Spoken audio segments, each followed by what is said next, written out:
Hey guys, this is Savannah from earthandwater.co. Today I'm here with Jeremy Lesniak, who is a martial artist with a black belt in karate, taekwondo, superfoot, kickboxing, and then you have books and a podcast and you're just a clothing line. There's all sorts of things going on here. Yeah, yeah. I figured I love martial arts. What are all the ways that that can show up in the world? Cool. I like martial arts too. I have not had the opportunity to do it as much as you've done it at all. I have white belts across the board. Awesome, awesome. Something is better than nothing. Sure, sure. And I always thought it was really important being female that I know how to and and I kind of have this switch in my head that sometimes gets clicked. And so I've been in a few fights, Hmm. and it's probably just good that I know how to defend myself, but also don't know how to hurt anybody. That'd be great. Yeah, yeah. I would say that that's the place that when we look at the modern landscape, this is actually a beautiful segue. So thank you. When we look at the modern landscape, we have all of these very violent tools, right? Firearms are probably the best example. And so you get all these people, why do you need to train martial arts? Well, because sometimes you don't want to kill people. Sometimes you just want to get away. Sometimes you just, somebody's being a drunk idiot.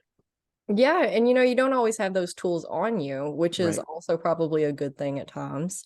It's a tricky subject, but I like martial arts for the philosophy side of things as well. Me too. So even though it's a good way to, of course, stay in shape and learn how to take care of yourself in a self-defense type of way, but it comes with a whole lot of philosophy because they stem from these teachings that are what, thousands of years old.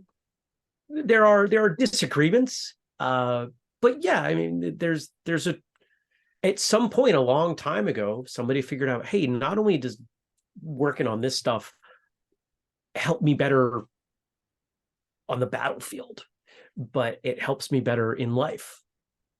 And if we go back to the writings of kind of the early 1900s, when martial arts as we most of us know it today really kind of started taking off, you look at the way most of those folks are writing about things, they're not talking primarily about the self-defense aspects. They're talking about how it makes them better people and how it makes their students better people.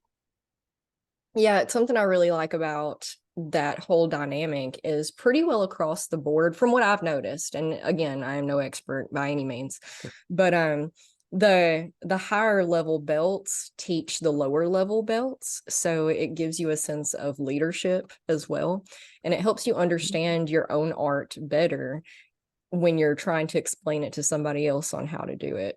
Right. Right. In most schools, once you reach some stage, and it depends on what the school is, you do spend some time helping other people learn. And sometimes people come into martial arts and they think that that's it's an abuse of authority. But anybody who's ever taught anything knows that the final stage in understanding something is teaching it to other people. And I have to tell you, in the time that I've spent teaching, I've learned far more than when I train under other people. When I train with somebody on anything, I've got, their way of doing it. But when I teach other people, I have to find the way that works for everyone. So I've got to, in a sense, get a different education from every single person I'm working with. Absolutely, yeah. Abusive authority, though, for sure, is across the board in all areas. In Anywhere all, there's hierarchy, you'll have somebody that gets in there that takes the power to heart. yeah, I had this one martial arts teacher who, because I've had four, I believe, Okay. and so I had this one. I had two of those. I'll say two of those.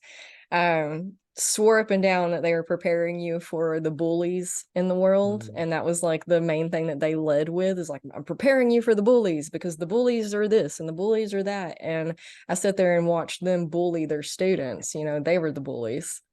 It really bums me out because that subject of bullying is something that this industry has really stood up and said, we can address this. But where we don't do a great job is addressing the bullies within our industry. It's something that we spend time talking about on my podcast, and we set up things that I think in time will reduce the number of bullies that we have to contend with.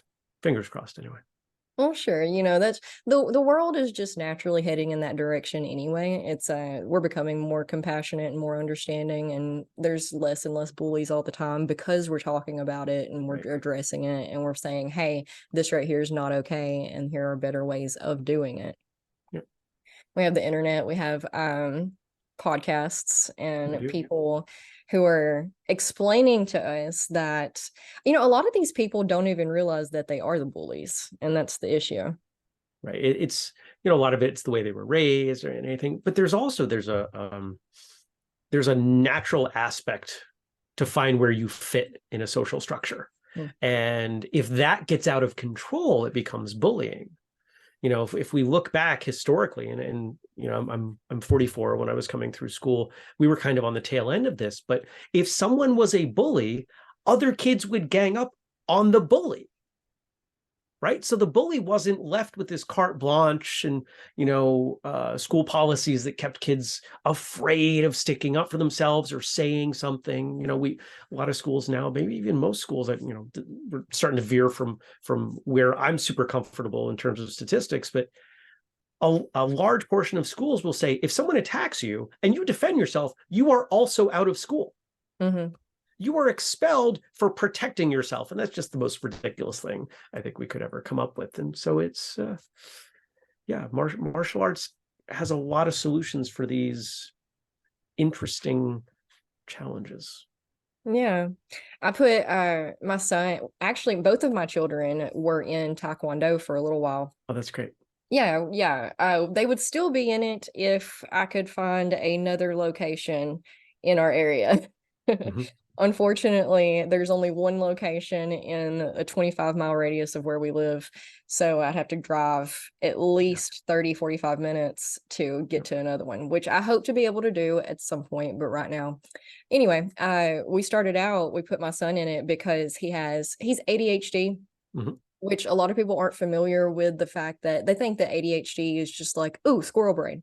And it can be, but there's a lot of aspects to it. And one of those aspects is trouble with emotional regulation. Mm. So we have really high highs and we have really low lows. And I was hoping that martial arts could kind of balance them out a little bit. Unfortunately, we landed with a bully instructor, so it made things 1,000 times worse. And so we're not doing that anymore. But I still feel like martial arts in itself is a really great tool if you can find a good instructor. Yeah, and you really hit on one of the first things that I like to talk to people about, in that assuming it's taught by a good person who has some understanding of what they're doing, it can be such a powerfully transformative thing for children, right? If we think about it, I mean, most of us recognize that if kids were not in school, if they were not formalized in school, they would not be sitting in chairs all day. Most of us understand that's not where kids naturally go. They need some movement. They need to run around. They need to do these things. Well, I'm not advocating against anything in the school system, and I'm certainly, even if I wanted to, not going to be able to change it myself, not overnight anyway. But martial arts becomes this kind of cool complement. So you get kids, they're at school all day and they're anxious. Maybe they have some letters, maybe they have an IEP, and then they come into class and they're, you see kids of various ages, and they all operate differently and they do more or less the same things at the same time. So they end up with a sense of belonging. They have a sense of movement. We're teaching them when it's okay to move their bodies, when it's not, when you have to listen, right? And so a lot of these things that, we hear, you're a parent. How old are your children? 8 and 5. Okay. So they're at a prime development period where they're starting to understand consequences and boundaries. Mm-hmm. And that's a place that a lot of schools' boundaries have become really soft. And I believe people, the way your eyes bugged out. Yeah. Okay. So you're in agreement with me. I believe all human beings, children, adults, define their place in the world by the boundaries around them. And if we don't know what those boundaries look like, we push on them. We push until someone draws them. And I have seen martial arts instructors do things, I'm not even going to say what they are, but definitely push boundaries on their role because they knew it was best for their kid. Maybe they are applying some physical discipline. What would happen if a teacher in a public school offered some kind of physical corporal discipline, right? It's not going to happen. They're going to be thrown out of the union. There's going to be a lawsuit. But I've watched the parents of these children that need something a little extra in 100% of the cases thank these instructors and say, you're getting through to this kid in a way that nobody else can. Yeah, you really have to approach.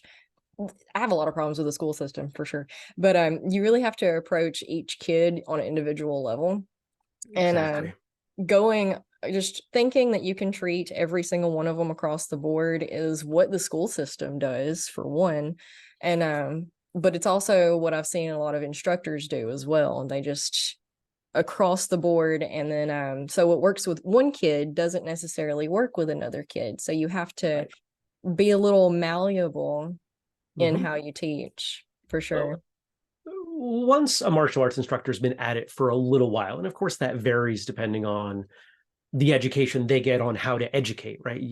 Learning how to teach and learning how to do are not the same thing. No. But most of them figure it out at some point that because martial arts is something that we do for the most part individually, but with other people, that it gives them that flexibility to, as you're talking about, reach them on an individual basis. Oh, you need this, you need this, you need this, you need this. When I work with my students, they're all in different places. I can't give them all the same thing. I can give them the same concept, the same framework, and then you should work on this part of it. You should work on this part of it. Why don't you work on this part? Oh, I forgot. You didn't know that. You go with so-and-so over there in the corner and work on that, and then come back in a couple minutes. We'll jump you back in, right? So you end up, a good martial arts instructor is kind of like the conductor at the front of an orchestra, because all these things are going on at once and you're trying to keep it together so it works, so it flows. But if you don't know that, okay, the brass section over there, they're falling behind. I got to give them a cue. I got to bring them up. I got to bring them forward. What I don't do music, but I think you probably understand the metaphor that I'm making. Yeah, for sure. Going back to the mental aspects, it helps you find your own boundaries. Yeah. You want me to elaborate? Okay. Yeah. So if I ask most people, when you think about maybe less so a kid, but an adult and a more advanced martial artist, what do you think about? And most of the responses that people have to do with something that's very difficult, right? Whether they're real or they're imaginary and they came from movies and TV, they tend to think of folks in that position as having this enhanced capacity. They can do these things. But in almost every case, those dramatic results, whether they're punching through baseball bat, well, I don't know that I've seen anybody do arm, but kicking through baseball bats. There are people that I know, like I'm friends with, that have kicked through baseball bats. It's ridiculous. I don't do that. But when we look at those things, how did they get there? Right? It's discipline,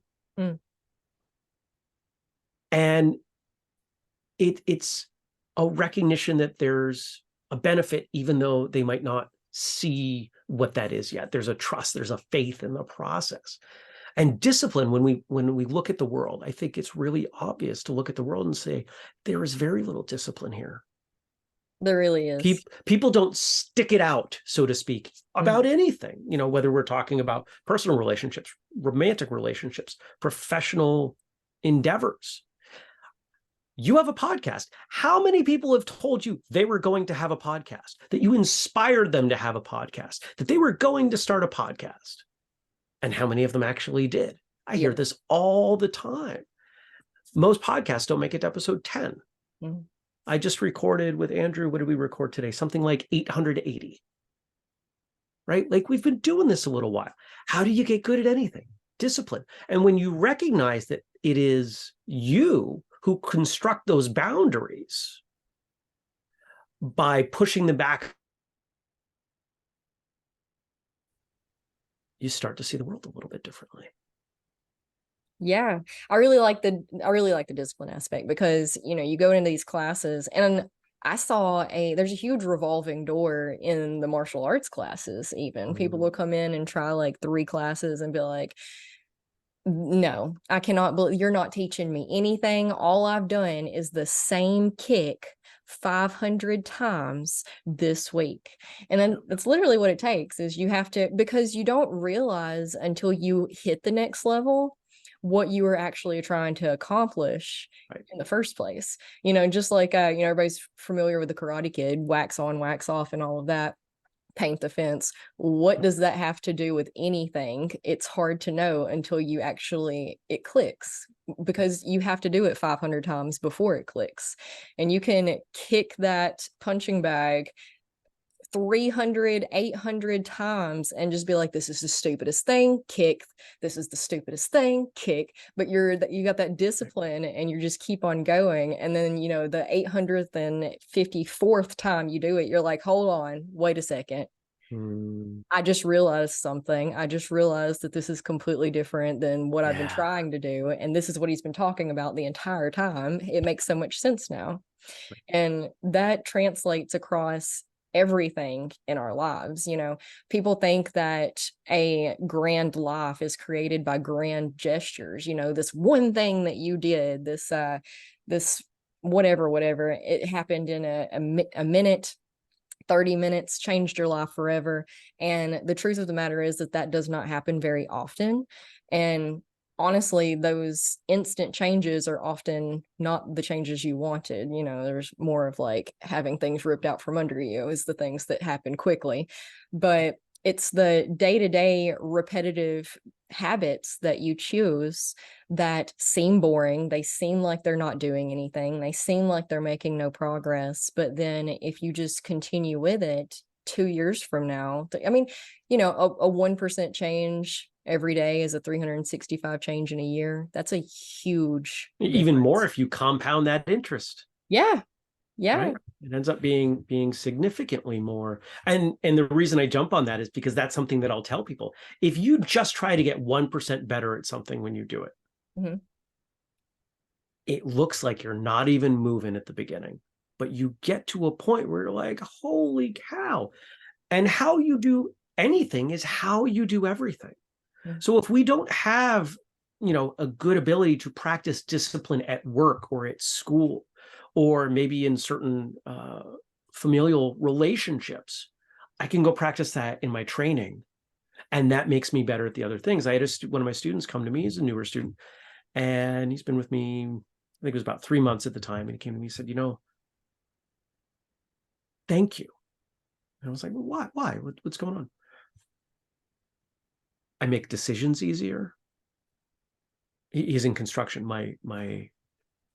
The crew that I lead, they don't annoy me as much. We do better work on the job site. And I'm less stressed when I get home. Now, this is from a couple hours of working out a week. This guy's in his early 60s.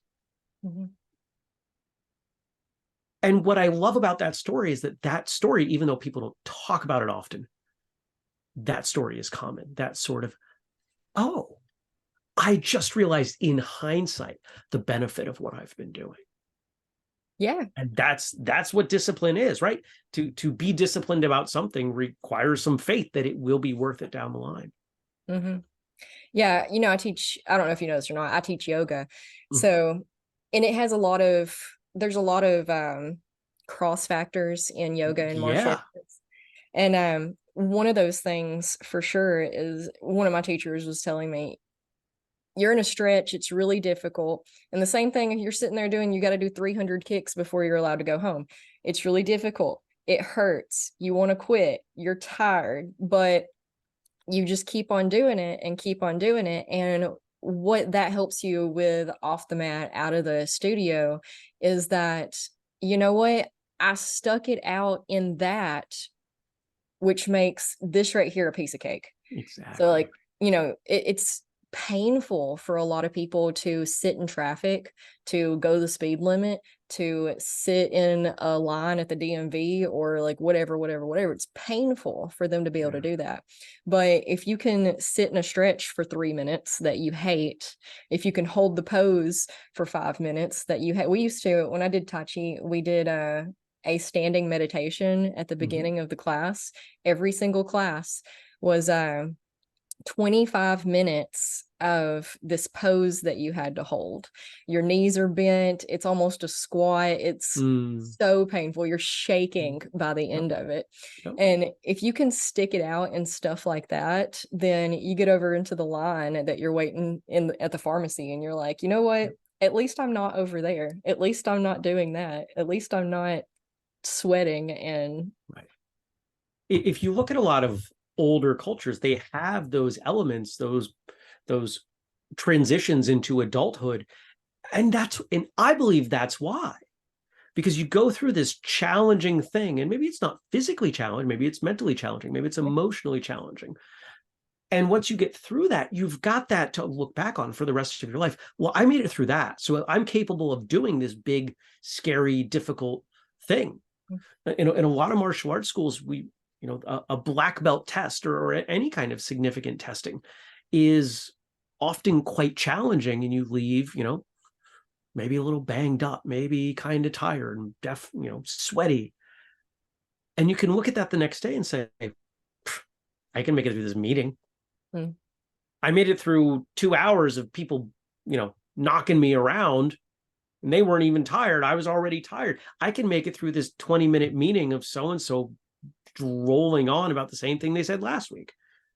It's not a big deal because it's nowhere near those boundaries that you were capable of. Yeah. Going back to the discipline thing, and well, I mean, we're still on it, but a lot of the things worth doing, worth having, takes a lot longer than people think that they take. Yep. There's people generally will, and this isn't my statement, but people will generally overestimate what they can do in a year and underestimate what they can do in 5, 10, 20. And I think it's because we've been fed a lot of these quote overnight success stories from the world of business. If you ask people, how long did it take, let's say, Mark Zuckerberg to become rich off of Facebook, they don't realize how long he was going before it was anywhere close to profitable. And you can say the same thing about Amazon or Instagram or YouTube. There are all these stories. And the point is not to say that these people are beyond reproach, or that there aren't things that we should, maybe we take partial lessons from some of them. But the point is that we forget that the majority of the time, the energy, the discipline that went into whatever any success is usually behind the surface. You don't see it till it's built enough of a foundation. People often use the symbol of an iceberg, right? Because what is it, like 2/3, 3/4 of an iceberg is below the water. You don't see it. And until there is enough mass to create the buoyancy, you have nothing to build out of the water. Yeah, you got to clock your 10,000 hours. Right. Just to even scratch the surface, really. I think the average for a successful anything is 10 years. Yeah, I would agree with that.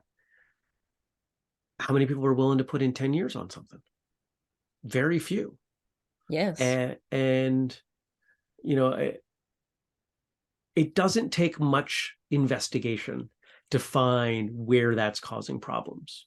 It wasn't that long ago that I don't think the world needed these personal development aspects of martial arts as much as we need them today. If we go back to the 20s, 30s, 40s, most people would marry one person and work one job and raise their kids and get the gold watch. And I'm not saying that that was better or right, but I am saying that you could see that discipline was instilled very early on through the school, through the home, and that aspect of what we do in training wasn't as needed. But you're a perfect example. I even though I had this bad experience with this martial arts school, I still want my kids in this, because you recognize, and you recognize it consciously. There are plenty of people out there who don't recognize this consciously. It's just something that they've come to believe, that martial arts is good for their kids. And I would argue it is the best thing for any of us. And here's the proof that I use. I've never heard anybody, I've also taught weightlifting, CrossFit, parkour, gymnastics. I've done a bunch of other movement disciplines. Nobody ever came up to me about any of those and said, I did this, or I do this. I want my kid to do this. Nobody ever came up to me and said, I did 6 months of soccer when I was a kid, and it's really important to me that my child does soccer because I took a lot of lessons from that. But people say that to me all the time about martial arts. Mm-hmm. There's something about it. There's something about even just a little bit of training that carries lifelong benefits that people don't find in other places. And it's why I'm so passionate about it professionally. I have this huge goal. I want everybody in the world to train for 6 months because I think that within a generation would solve most of our problems. I agree. It really, it teaches us not only the discipline and learning your own boundaries and getting in tune with yourself and finding more patience and other things. But it also, I think, humans have this innate, I don't want to say aggression really, but a lot of us find fighting fun. Mm-hmm. And that's, it's primal that we don't have a lot of outlet for that these days because we're just like, oh no, that's bad, cut it off. And martial arts gives us an opportunity to vent that in a healthy way. So I would argue that we do have some proclivity toward violence. Yeah. Right. If you imagine a baby, you have children. So imagine a young child. What's one of the first ways they learn to move their body? Mm-hmm. What is the way most adults, if they are untrained in some manner of martial arts, if they're in close to someone and they're punching them, how do they move their hands? They're banging the bottom of their fists on someone, maybe on their face, on their chest, on their head. That we don't have to learn that. That's primal. That's built into us because we've needed it for a long period of time. Sure. But we don't need it now. You're right. So the ability to kind of vent that pressure off, I think, is really important. I think when we look at what's going on with kids and their need to move and they're not getting movement I don't think I need to hit that point. I think everybody acknowledges that. I think we're all on the same page there. Over time, it's not like most adults start to figure out, oh, I need to move. They take that, what I think is a really strong instinct towards movement, and they work really hard to suppress it through food, video games, alcohol, other drugs. I'm not saying there's anything necessarily wrong with any of those things, but if you're using them to mask something that your body's trying to do, I think that's going to have it's going to come back around in a way that maybe you don't want it to. Sure. Almost every toddler has to be taught how not to hit and not to bite. Kids, especially boys, not just boys by any means. I was definitely wrestling with the boys at a young age, but wrestling is instinctive, not only in to get that movement out and to get the aggression out, but to also build bonds with one another and to figure out what the hierarchy is, Yeah. People ask me, how old is martial arts? Or that's a question that people bring up.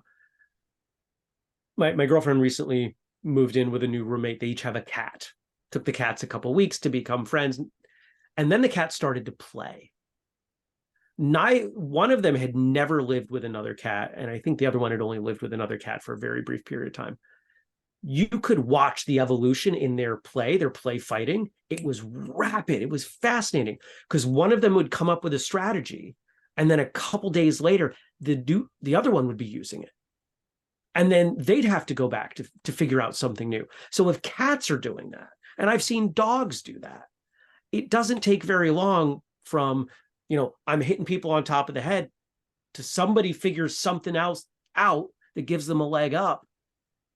This is who we are. This is part of our history as humanity. And I think that exploring it through training not only gives us a better understanding of where we fit into the world, but where we fit into our own skin. And And I think that that's pretty valuable. It's something that, I mean, unfortunately, we're recording this in 2023, and last year's suicide rate was the highest it's ever been in the United States. Yeah. I don't know about you. I think we've all had points where we felt lost, but a lot of people feel really lost. And I know for me and for some of the people that I work with, there are answers in their training that Hmm. when they're feeling lost, when I feel lost, I know I need to go work out. Yeah. I know I need to go spend some time punching and kicking and lifting heavy things, because if nothing else, short term, it's really hard to be sad or angry when you can't breathe. So if Yeah. I push myself hard enough, a little bit of a reset. But then beyond that, it reminds me of who I am. It reminds me that I'm here in this body and I have these abilities to do these things. Whether or not I can do them well is irrelevant, but it's grounding in a Yeah. way that I'm sure you understand through, if not your training, your yoga. Absolutely. It gets you out of your head. And that our heads are where most of the problems are created. Absolutely. Maybe even 100%. Yeah. Oh yeah. Oh yeah. I have friends all the time message me with the struggles they're going through because they know Mm, that I'm heavily been engrossed in mental health for years and years and years and years and yeah. years and years at this point. And so they're like, "Hey, what here? This is what I'm dealing with." And I'm like, "You're gonna hate what I'm fixing to tell you. It's gonna sound incredibly unhelpful, but you're making it all up. Nothing's actually wrong. The stress that you have is the stress that you've put on yourself. The problems that you are mulling on don't actually exist. The only thing that actually does exist is right here in this moment. What you're trying to do in this moment, what's going on in this Mm, moment. You got to look around and be like, am I safe? Are we all okay? Nothing else matters." yeah. And, that's really hard for people to grasp. It's really hard for people to understand. But I definitely feel that physical activity, and, nobody likes exercise. So nobody wants to go jump on the treadmill or get on the stair climber, or some people do. Some people definitely do. I'm definitely not one of those people. I ended up in yoga because I came across a blog post entitled "How to Exercise If You're Lazy." And I was like, this right here. And I've been doing it ever since. But Right. martial arts was also another thing that could help me get moving in a fun way Yeah. it didn't feel like work. So like even when I was sitting there, even when I was doing those kicks, um, even though it was hard work, and even though just kicking and kicking and kicking for an hour straight is borderline torture, you had your classmates on either side of you and them going at it and you going Mm, at it's a healthy competition. And I am the least competitive person on the planet. I have a lot of trauma around competitiveness because it gets a little overdone in a lot of sports, yeah. especially in the Western culture. I Well, agree. I don't It can. It can. it can. I don't know if that's universal. I don't know if around the world it might be all sports or can get a little overly competitive. But anyway, when you're doing it in a friendly manner, I don't know if you watch anime at all, but Not often. okay, well, pretty much all it is martial arts Right. and healthy competitiveness and people Hmm. testing out their skills against each other. And your Hmm. best friend is the person that is your rival. So it's the person you're trying to beat the most. And I really like all the aspects of all of that. Yeah. Competition, if done for the right reasons, Hmm. can be incredibly powerful. Again, we have a lot of people in the world that don't know what it's like to lose, Yeah. that they've been told they were the best from as far back as they remember. And guess what? They're not. There's always someone bigger, better, stronger, faster, whatever than you. It doesn't mean you don't stop trying to reach that, right? But we have to figure out how to not be the best, how to get passed over for the promotion at work, how to do so many of these things. And I spent a lot of time in competition when I was younger, and I was early on, I was not successful, not at all. It was miserable. And that was one of the circumstances that taught me to be so diligent. This company that I have here, Whistlekick, we just this year established profitability. It's been 10 years. Yeah, it takes Because that. I knew we had something. I knew it was there. I knew we were going to be able to make an impact. And it took a long time to put the pieces together. Mm-hmm. I feel that. I understand that 1,000%. It's like you get to a point and you're like, I know all of the pieces are here. I just have to figure out how to put the puzzle together. I do a lot of puzzles and it relates directly. You have all of these pieces, but the problem is they don't come neatly in a box. You have to find them. And then some of them go to different puzzles, but they look like they go to this one. What a And great then metaphor for life. Yeah. Yeah. And how many people don't finish puzzles? I'm not a fan of puzzles, but if I take out a puzzle, I will finish it. I don't care how many weeks it takes, because I finish the things that I start, because I have discipline, because of my time in martial arts. This is how I was brought up. If you're going to do it, you do it right. How you do anything is how you do everything. I took a shower and cut my hair. I know that's maybe not the best description for my hairstyle, but I finish my showers with some cold. I don't like doing it. It's December. I'm in Vermont. It's cold out. The bathroom isn't in the warmest spot of the house. I can't, therefore I must. So I did. I used that exact analogy the other day because I hate to cook. I cannot stand to cook. It is obnoxious. 3 times a day is just ridiculous. The amount of attention. And then, it doesn't come easily to me. Some people, my husband can get in the kitchen with not a single clue what he's going to make and come out with whatever's in there with like a 5-course gourmet meal. I've never had anything that was bad. Me, it's the opposite. I have had to work and work and work really hard just to be able to feed myself at all on a daily basis. So the analogy I used was, some people torture themselves in a cold shower for the benefit's sake. Some of us torture ourselves by making ourselves get in the kitchen and cooking something for the benefit's sake. You got to focus on the benefits of what you want and decide what that is. And there's probably going to be a certain amount of torture involved in that. That's just how it works. You got to work for it. Everybody wants shortcuts, and there aren't shortcuts. There might be some efficiencies. If I'm trying to get from here to upstate New York, if anybody knows New England, I can't go directly west from where I am. There's a big lake. I can go north and I can get there, and I can be there in a little over an hour. I could also go down through Connecticut. Why would I do that? The goal is to just do this. You find the efficient route. But a lot of people spend a lot of time hunting for efficiencies where they don't exist, that, putting in the 10,000 hours, the discipline, the repetitions, whatever you want to call it. This is what we have to do. And, this is one of the things that I think martial arts does really well, because you start to correlate, oh, I'm better at this thing now. How did I get better at that? Well, last week we spent all class doing this, and that. I got better from doing that. I didn't enjoy it in the moment, but it made me better, and I enjoy being better. And now I can go work on this other thing that I'm not very good at right now. And that will probably also be a difficult process. And eventually the light bulb goes on for people.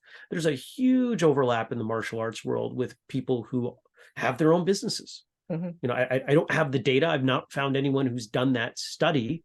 But when I look around at the people that I know, people who've been in martial arts a long time tend to be self-employed, and they tend to be successful.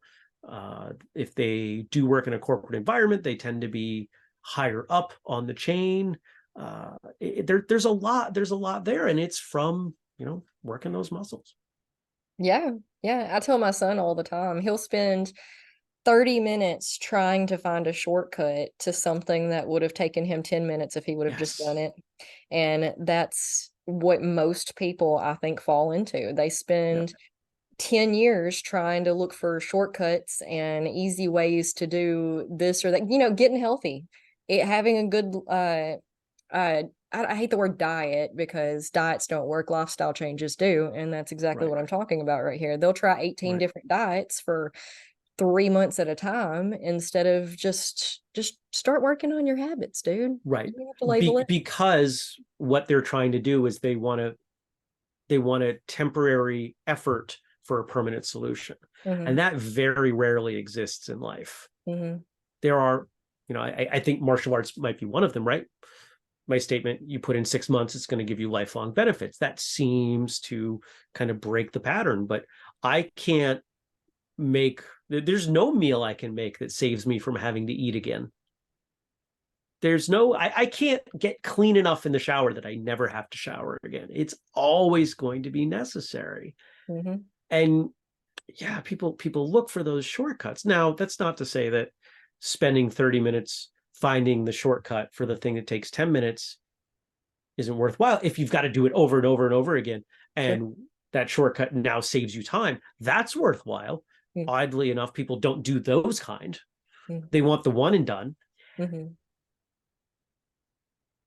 There's a story. Yeah.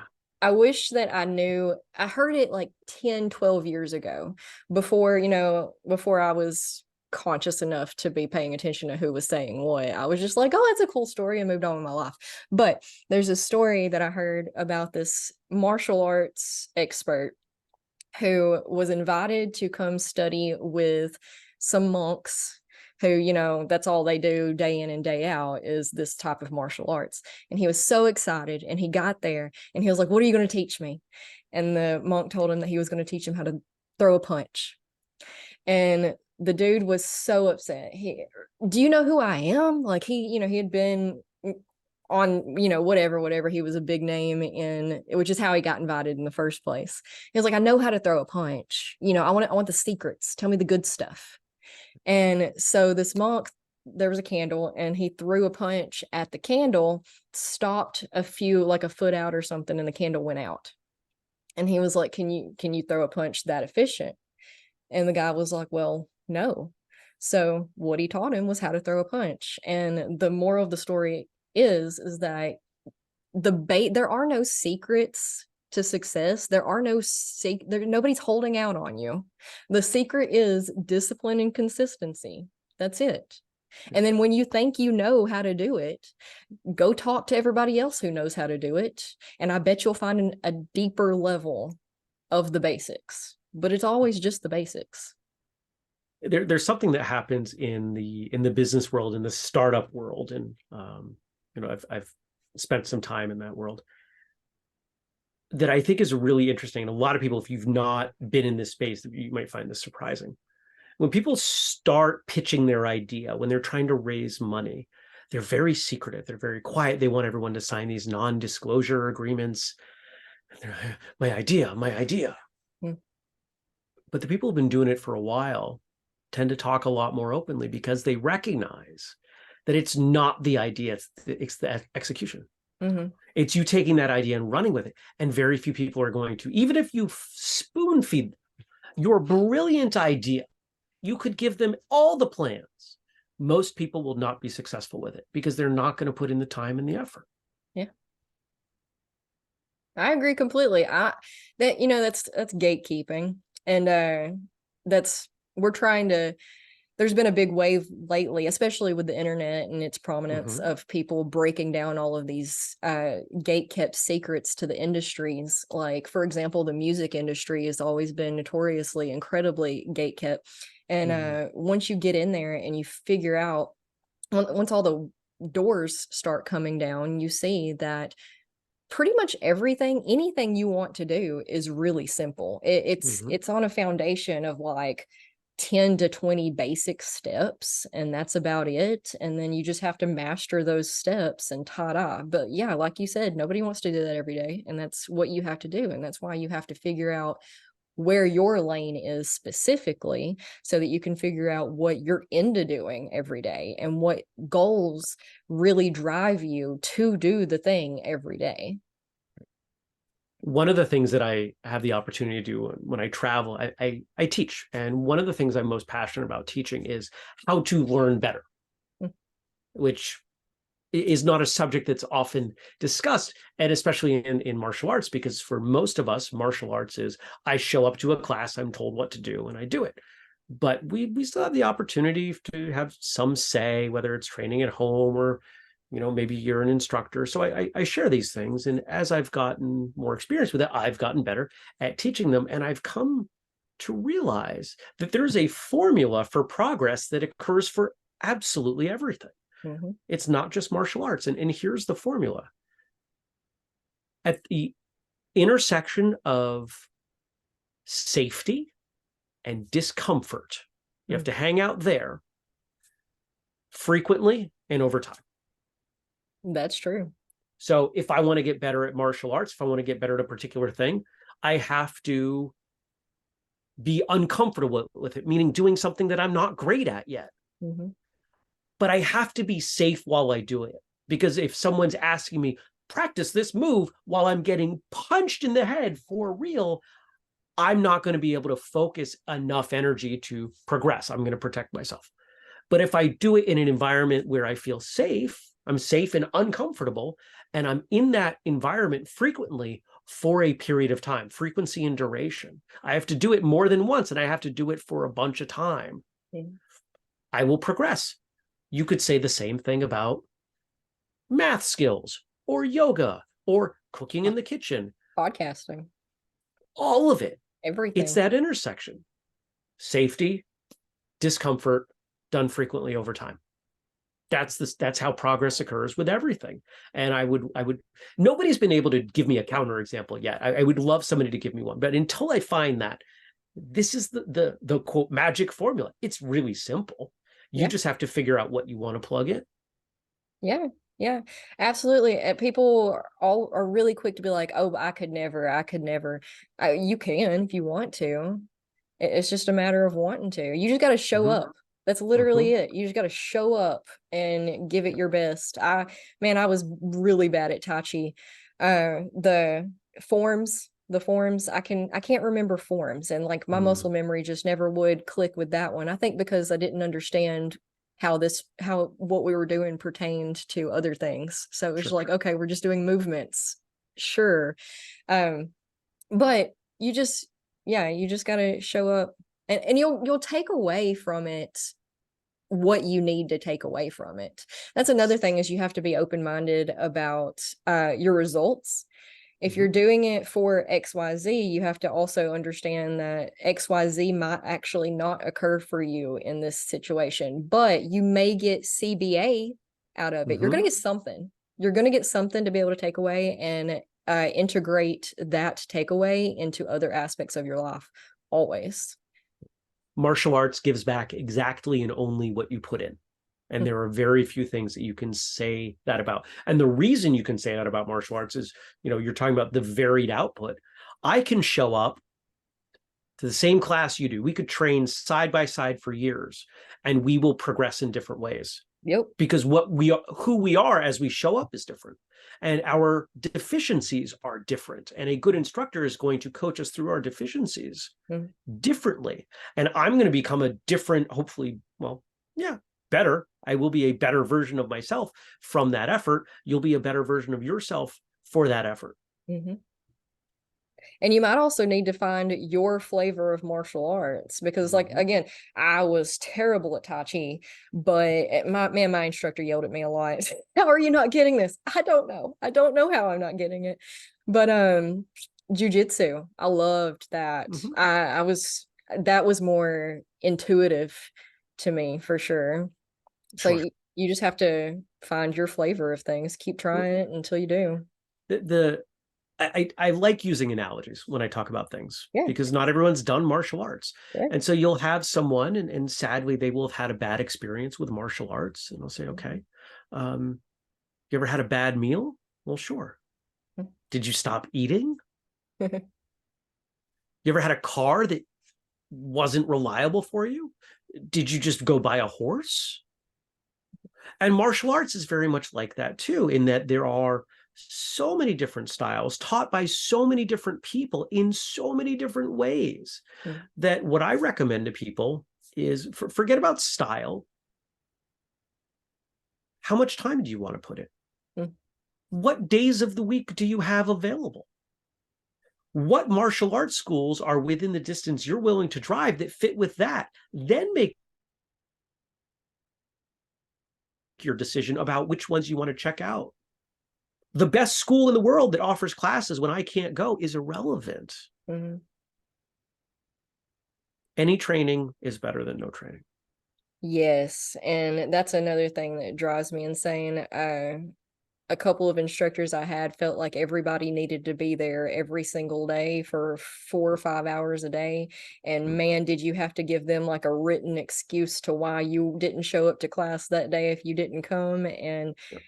not everybody, you don't have to do martial arts in order to go to competition and become, the black belt of the world, if that's not what you're into. If you're just trying to show up a couple of days a week to get a good Right. workout in, to get some stretching done, to learn how to be more patient with your kids or your coworkers or whatever, then that's fine too.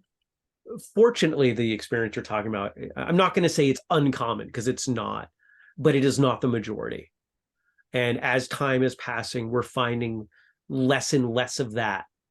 More and more people are being open-minded, and they're recognizing that, martial arts is a tool set that the world really needs. And Mm. a growing number of martial arts school owners and instructors recognize, if it's not for me, if I don't do this and I don't do a good job with it, somebody might not try again. Yeah. I've long told everybody, my students, everyone else, I don't care if you train with me. I care that you train. If Mm-hmm. you find a school that would work better for you, go do that. Because the world is better off from you training over there in a way that you're going to last longer and develop more and put good back into the world, rather than you over here with me where maybe you're kind of happy, or even worse, you're looking, what you really want to do now is something that I don't offer. Exactly. And I don't want to hyperfixate on the bad instructor experiences I've had at all. But that's what breaks my heart about it, is that so many people get turned away from it. Yoga is the same way. It's really Mm-hmm. easy to, they come into these classes, who knows how much it took them to get up the guts to show up to a class in the first place. Mm-hmm.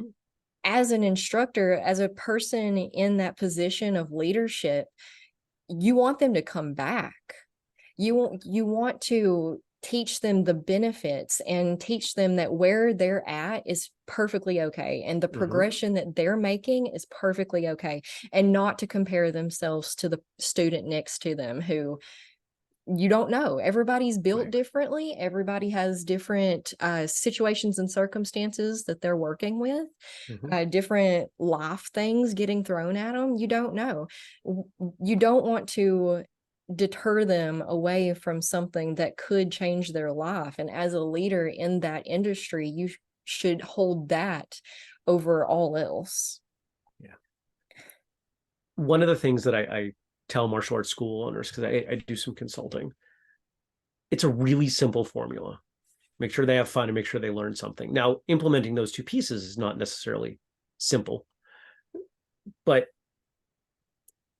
we can see, okay, that makes sense. If they have fun, they'll come back. If they learn something, eventually they will keep learning and they will get better.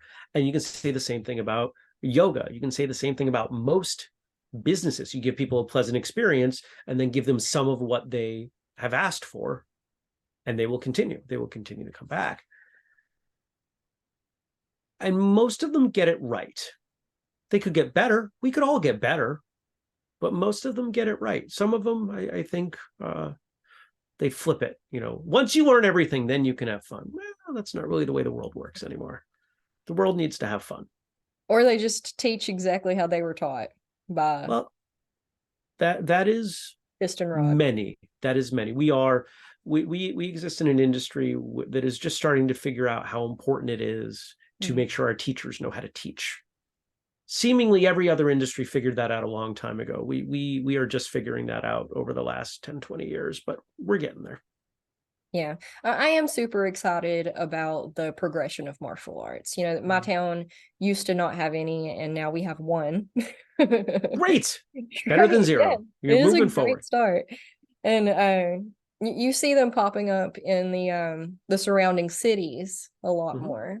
So I'm really excited to see where that goes, because I think it is beautiful, beautiful thing that it's an art, it's an art form, and you're It learning is. how, like, you are the canvas, just like in Mhm. anything. You're your own best work of art, your legacy in everything that you do. And martial arts is just another way of getting to the intricacies of that. It really is. And one of the things I'll often remind people, because people sometimes, will poke at me and say, well, it's all about fighting. It's martial arts. I say, okay, well, if you want to go the grammar route, the noun is art. Hmm. Martial in this case is an adjective. And grammatically, the noun is more important. So it is an art. It's an art that we are, you said, using your body as the canvas. I think that's a wonderful illustration of it. How we move. I could, again, you and I could train in the same place for the same amount of time. We're going to move differently. Mhm. And that can be really cool. It's one of the things I love about martial arts is all the differences and how those differences tell others something about ourselves in the same way that if I painted something and you looked at it, you would learn something about me. The first thing you'd learn is I'm not a good painter, but you might learn some other things about me based on, I don't know what, what I painted or color choice or something. Yeah, the reason it's an art is because you have to figure out what works to you for you while learning Mm. the overall what works. I had one instructor, and like I was like, you could do it like this. Absolutely not. There's only one way to do it. Like, but but it's an art. Like, it's an art. It's not a concrete. And yeah, martial arts and yoga both have helped me identify muscles I didn't even know I Mm. had. Not only like on a diagram, like, we can open up a Mm-hmm. book and see the muscles, point them out right there, but Right. to actually be able to find them and feel them inside of your body is hugely beneficial to a ton of different things. Just We're so out of touch with our bodies these days. We really have to intuit what we feel and where we feel it and how we feel it, so that we can better formulate our lives and our lifestyles to benefit it, because our bodies are always talking to us, and Mm-hmm. each one is completely different. Again, that's why all of these diets come out, these fad diets, and one of them will work beautifully for these people over here, but they make these people over here ridiculously sick if they try to eat like that. And Right. that's a part of, every single one of us is built completely different, and we have to really get in touch with ourselves and figure it's our responsibility to learn our bodies and what they're trying to communicate with us on a daily basis. And martial arts and yoga really, really help you to do that. Yep. I'm with you. 100%. It's one of the best things you can do. And my hope to anybody out there is that you will give it a shot. If you've already given it a shot, give it another shot. Try it somewhere else.